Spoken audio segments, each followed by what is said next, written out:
السلام علیکم. محمد اظہر صدیق اپنے پروگرام پولیٹیکل ڈائریز کے ساتھ حاضر خدمت ہے. گلا ابھی 100% ٹھیک نہیں ہوا ہے لیکن پری پول ریگنگ جاری ہے. اب تو پری پول ریگنگ کے معاملے میں فوڈ بھی رات ایک الیکشن کے حوالے سے ایک بڑی زبردست میٹنگ تھی, اسٹریٹجی طے کر رہی تھی اور اس میں کھانے پہ باربیکیو پہ ملاقات تھی. تو اب تو پری پول فوڈ بھی کے حوالے سے اس کانسیپٹ پہ آتا ہے. چلیں ہم آپ کے سامنے رکھتے ہیں. رانا ثناء اللہ نے جو بیان دیا ہے وہ بڑا تکلیف دہ بات ہے. نہ پتہ نہ آتا اور ہمیں سمجھانے لگے ہیں کہ ہم نے پتہ نہیں کیا ہو جانا ہے. جمال رئیسانی کے حق میں کون دستبردار ہوا ہے؟ 18ویں ترمیم شیخ مجیب کے 6 نکات سے بھی زیادہ خطرناک ہے. یہ کس نے کہا؟ سائفر کے فیصلے میں عمران خان کا 342 کا بیان وہ ایک خطرناک موڑ کی طرف کیوں جا رہا ہے؟ اور گزشتہ الیکشن میں سب سے زیادہ ووٹ 10 امیدواروں نے کس نے حاصل کیے؟ اور الیکشن کی سیکیورٹی جو ہے نا سخت کرنے کے حوالے سے بھی فیصلہ ہوا ہے. سب سے پہلا رانا ثناء اللہ سے پہلے تو شہباز شریف پہ چلے جائے نا. شہباز شریف پھنس گیا منصور علی خان صاحب کے پاس. دیکھیں کچھ لوگوں کا اعتراض رہتا ہے, بہت سے لوگوں کا, بھائی میرا بھی اعتراض رہا ہے منصور علی خان. میں کئی دفعہ ان کے پروگرام میں بیٹھا ہوں لیکن جب وہ بیٹھتے ہیں تو کوشش کرتے ہیں اپنی صحافتی ذمہ داری پوری کر دیں. اور ابھی آپ کے سامنے میں وہ کلپ سناتا ہوں جس میں منصور علی خان نے شہباز شریف کو پھنسا لیا. اور وہ بات بڑی واضح ہے جو میں کہتا آیا ہوں, جو ہمیشہ سے میں کہتا آیا ہوں. اور پہلے ذرا وہ سنیے گا پھر میں آپ کو تاریخ کے اس اوراق میں دوبارہ لے کر جاؤں گا. سنیے گا پہلے. ایون فیلڈ کے اپارٹمنٹس کس کے پاس ہیں؟ میرے پاس نہیں ہے. کس کے پاس ہے؟ مجھے نہیں پتا اس کا. آپ you should not ask please. This is unfair in your part. I told you. Case جس کی وجہ سے پورا انٹرنیشنل میڈیا آپ لوگوں کے اوپر سپاٹ لائٹ لے آیا. This is an unfair question on your part. اس لیے کہ جب ہم نے اپنے بھائیوں نے اپنی جائیدادیں تقسیم کر لی تو میں اپنی فیملی کا اپنا میں ذمہ دار ہوں. آپ گئے تھے ملنے کے لیے؟ میری بات سنیں نا پلیز. میاں صاحب کے بچے جو ہیں وہ ذمہ دار, میں کیوں ان سے پوچھوں, میں کیوں جانوں ان سے کہ آپ کی کیا پراپرٹی ہے, کہاں پر ہے, کیا نہیں ہے. You never asked anyone. Absolutely not. آپ اس کا نہیں. آپ نے بیان سن لیا. اس کا مطلب ہے نواز شریف کے جائیداد کے اوپر ان کے پاس کسی کے پاس کوئی ثبوت نہیں. اور آپ کو تاریخ کے دہراؤ میں کہاں لے کے جاؤں گا جب مریم صفدر کہتی تھی یہ ہے وہ ذرائع. یاد آ گیا یعنی وہ میری سینٹرل لندن کیا پورے پاکستان میں جائیداد نہیں ہے. یہ ہے وہ ذرائع. حسن کہتے تھے, حسن کہتے تھے اور حسن کہتے تھے کہ جناب کرائے پہ لیے ہوئے یہ فلیٹ.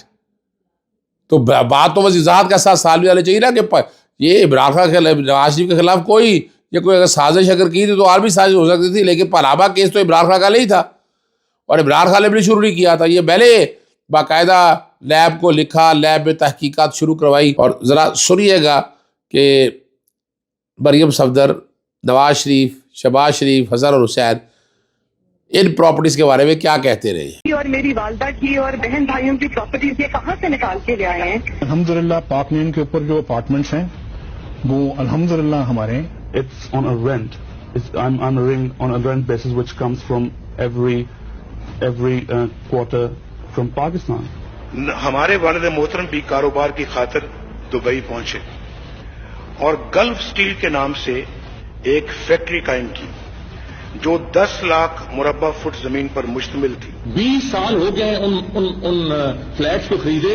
یہ اگر اس بات کو پروف کرتے ہیں میں ماننے کو تیار ہوں کہ ٹھیک ہے کہ یہ جو بالکل کہہ رہے ہیں صحیح کہہ رہے ہیں. جدہ سٹیل مل ہو یا لندن کے فلیٹس یا اور کوئی ادائیگی, پاکستان سے ان کے لیے 1 روپیہ بھی باہر نہیں گیا. ریکارڈ پہ ہے حسن کے ٹیکس کہ جو ریکارڈ ہے اس پہ ہے. میری سینٹرل لندن میں پراپرٹیز تو دور کی بات ہے, میری پاکستان میں بھی کوئی پراپرٹی نہیں ہے. میں اپنے والد کے پاس رہتی ہوں.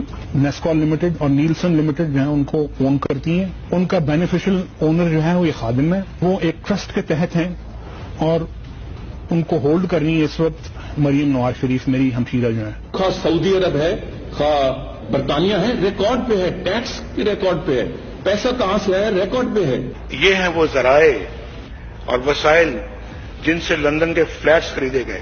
لے جی بازی کے اوراق سے میں نے آپ کے سامنے یہ سارا کچھ سکھا دیا. اب رانا ثناء اللہ کی بات کی طرف جاتے ہیں. رانا ثناء اللہ کہتے ہیں اگر حکومت نہ گرائی جاتی تو پاکستان میں کون سی حکومت یہ اس طرح جس طرح سے عمران خان کی حکومت گرائی ہے؟ بھائی نواز شریف صادق اور امین نہیں تھا، یہ تو ریکارڈ کی بات ہے. آج بھی صادق کو دیکھیں، وہ صادق اور امین نہ ہونے کا فیصلہ برقرار ہے. صرف 5 سال کی حد تک ترمیم جو ہوئی ہے وہاں یہ نہیں ہے کہ وہ ختم ہو گیا ہے. نواز شریف کا جھوٹ بولنا ثابت ہوا ہے. نواز شریف جھوٹ بولا تھا، قوم کے ساتھ جھوٹ بولا تھا، اور وہ 126 دن کی ہیئرنگ ہوئی تھی، سماعت ہوئی تھی، 60 دن کی GIT تھی. آپ سب لوگوں کو پتہ ہونا چاہیے. اب کوئی نہ آنکھیں بند کر لے تو ایک علیحدہ بات ہے. نیب انکوائری، پھر انویسٹیگیشن. یہ نیب کا پروسیس دوسرا تھا جس میں ایک میں 10 سال کی سزا اور ایک میں 7 سال کی سزا ہوئی. لیکن اس سے پہلے جب آپ نے اقامہ چھپایا تو آپ کو نائل ہی ہوئی، نائل میں ریویو خارج ہو گیا. اب آ کے سیکشن 232 میں ترمیم کر کے آپ نے ایک فائدہ لیا تھا، دیٹس آل. تو آج بھی وہ نااہلی آپ کی برقرار ہے. میاں نواز شریف صاحب جھوٹ مت بولیے گا. قوم کے ساتھ چیلنج لے لیں آپ کو سامنے رکھتے ہوئے. تو اس میں بیٹھ کر کیا کرنا تھا؟ اچھا میری ایک بات بتائے، نواز شریف کی گورنمنٹ اگر گرائی تو گورنمنٹ کس کی تھی؟ شاہد خاقان باسی کون تھے؟ یہی تو نواز شریف تھا. اور کیا؟ وہی تسلسل چل رہا تھا، وہی کچھ سارا کچھ چل رہا تھا. آپ کیا بیوقوف بناتے پھر رہے ہیں کہ نواز شریف ہونا، یعنی قوم بھی بیوقوف بننے کے لیے اگر تیار ہے تو پھر اللہ ہی حافظ ہے نا. پھر میں کیا کہہ سکتا ہوں؟ اور وہ آپ نے جال میں پھنسا دیا. کیا مطلب بھائی؟ جال میں تو پھنسایا پھر آپ کو شاید خاقان عباسی نے، وہ تو آپ کا آدمی تھا، آپ کا وزیر اعظم تھا. تو یہ بیٹھ کر نا یہ قوم کو، اور قوم پوچھے ان سے، حساب لے ان سب لوگوں سے.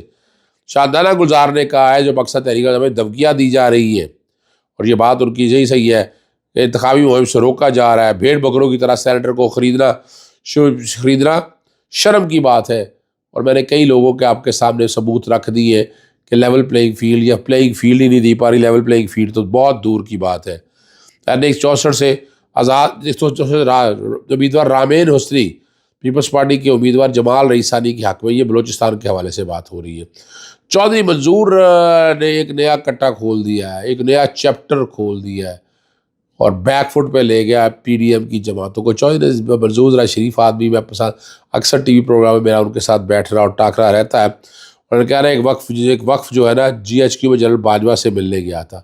جنرل باجوہ کے سب کے سامنے کہا تھا کہ 18ویں ترمیم شیخ مجیب کے 6 نکات سے بھی زیادہ خطرناک ہے، اور آپ لوگوں کو اس کے نتائج بھگتنا پڑیں گے. یہ ذرا سمجھنے والی بات ہے. اور سائفر کے فیصلے میں عمران خان کے 342 کا جو بیان ذکر کیا ہے، اس وقت کے اٹارنی جنرل خالد جاوید خان نے سائفر سے متعلق سپریم کورٹ کے سامنے بولنے سے انکار کا الزام کچھ یوں لگایا تھا. حیرت انگیز طور پر میری حکومت کے اٹارنی جنرل خالد جاوید نے سائفر سے متعلق اس وقت سپریم کورٹ میں اس لیے بات کرنے سے انکار کر دیا تھا کیونکہ اس کا ڈائریکٹ معاملہ اس وقت کے آرمی چیف جنرل باجوہ پر آ رہا تھا. تو اٹارنی جنرل کا کام یہی تو ہے. بہرحال میں ان میں نہیں جانا چاہتا، لیکن باتیں بڑی واضح ہیں. جتنا اس کو کھلے دیں گے اتنا، اب یہ گلے ڈال لیا نا ڈھول، تو بجائے ضرورت ہی کوئی نہیں تھی. زبردستی ایک ڈھول گلے اپنے بجایا ہے. جن لوگوں نے بجایا ہے وہی ذمہ دار ہے، اور آج ملک جہاں تک اگر پہنچا ہے تو اس کی وجہ یہی ہے. اب 10 لوگوں کی کوشش کر کے لسٹ اگر اکٹھی کی گئی کہ 10 جو سب سے زیادہ ووٹ لینے والے کون کون تھے، سب سے نمبر 1 پہ چودھری شوکت علی بھٹی تھے. NA-87 سے PTI کے تھے، 1,65,835 ووٹ. عمران خان دوسرے نمبر پر تھے. NA-95 میاں والی سے 1,65,518 ووٹ. طاہر صادق تحریک انصاف کے MNA-56 سے 2018 کے الیکشن میں 1,64,178 ووٹ. پھر احسن اقبال چودھری PMLN سے، ٹھیک ہے نا جی، اور 78 سے 1,60,000 ووٹ. چودھری پرویز الہی نے NA-65 سے حصہ لیا، انہوں نے 1,58,477. امجد علی خان نے PTA پہ NA-96 سے 1,58,191. اور ذوالفقار علی خان تحریک انصاف NA-64 سے 1,55,599. شمس النساء پاکستان پیپلز پارٹی NA-232 سے 1,52,700. ناصر اقبال مسلم لیگ حلقہ NA-86 1,47,394 ووٹ. اور حمزہ شریف نے NA-124 سے 1,46,306 ووٹ. یہ 2018 کا موازنہ ہو رہا ہے، لیکن اس دفعہ برج الٹ جائیں گے اگر صاف شفاف الیکشن ہے. اور سیکیورٹی کے حوالے سے اہم فیصلہ کر لیا. 53,000 سے زائد مختلف محکموں، ریٹائرڈ پولیس افسران، ملازمین اور ریٹائرڈ فوجی الیکشن میں سیکیورٹی ڈیوٹی انجام دیں گے. اور 31,000 کے قریب مرد ملازمین جو ہے، 22,000 خواتین ملازمین پولیس کے شانہ بشانہ سیکیورٹی ڈیوٹی پر۔ لوگ سوال کرتے ہیں یہ آئیں گے کس لیے؟ یہ $1 ملین سوال ہے۔ ایمانداری تو ہے کوئی نہیں یہاں پر۔ یہاں کون سا کہ آپ کا جو ووٹ ڈالنا ہے وہی ووٹ نکلنا ہے؟ اگر یہ ایمانداری سے ہو رہا ہوتا، میرٹ پہ چیزیں چل رہی ہوتی، تو آپ کے نتائج آپ کے سامنے یہی ہونے تھے کہ ان ایکسپیکٹڈ ہے، بلکہ ہر ایک کو پتہ ہے کہ عمران خان بڑی واضح لیڈ کے اوپر یہ میدان مار جانا تھا۔ اب چونکہ یہاں مینیج کیا ہوا ہے، اب اس مینیج کرنے کو اب مختلف طریقے سے، مثال کے طور پر گاڑی کا ایکسیڈنٹ ہو جائے گا، یا موٹر سائیکل کا، جس موٹر سائیکل پہ ہم جا رہے ہیں، میں ایک بات عرض کرنا چاہتا ہوں، تو وہ ضبط ہو جائے گا، اور یہ اکثر کئی ہتھ کنڈے اپنائے جا رہے ہیں۔ کوئی آپ کے صاحب کا عزیز، آپ کا ساتھ وہ جو بندہ بیٹھا ہوگا، اس پہ پرچہ درج ہوگا، اور اس چکر میں آپ کو بھی دھر لیں گے، آپ بھی ساتھ پھنسے رہیں گے۔ تو یہ وہ معاملات سارے ہیں وہ جا کر لے کر چلے ہیں، اور لوگ اسی لیے امید رکھتے ہیں کہ یہاں کم از کم ان اداروں میں صاف شفاف الیکشن کا مطلب صاف شفاف الیکشن ہے، مگر یہاں نہیں ہو رہا ہے۔ اور اس کا ذمہ دار جو لوگ ہیں ان کو کٹہروں میں کھڑے کریں نا۔ اگر آپ کٹہروں میں نہیں کھڑے کریں گے تو کل پھر یہ آپ کے گلے کو آن پڑیں گے۔ تو فیصلہ تو پھر دوبارہ پھر آپ کی کورٹ میں آ گیا ہے کہ عوام طاقت، ووٹ کی طاقت جو ہے نا، عوام کا سرچشمہ عوام ہے۔ جو ووٹ کی طاقت ہے نا آپ کے پاس، یہ طاقت کا سرچشمہ ہے۔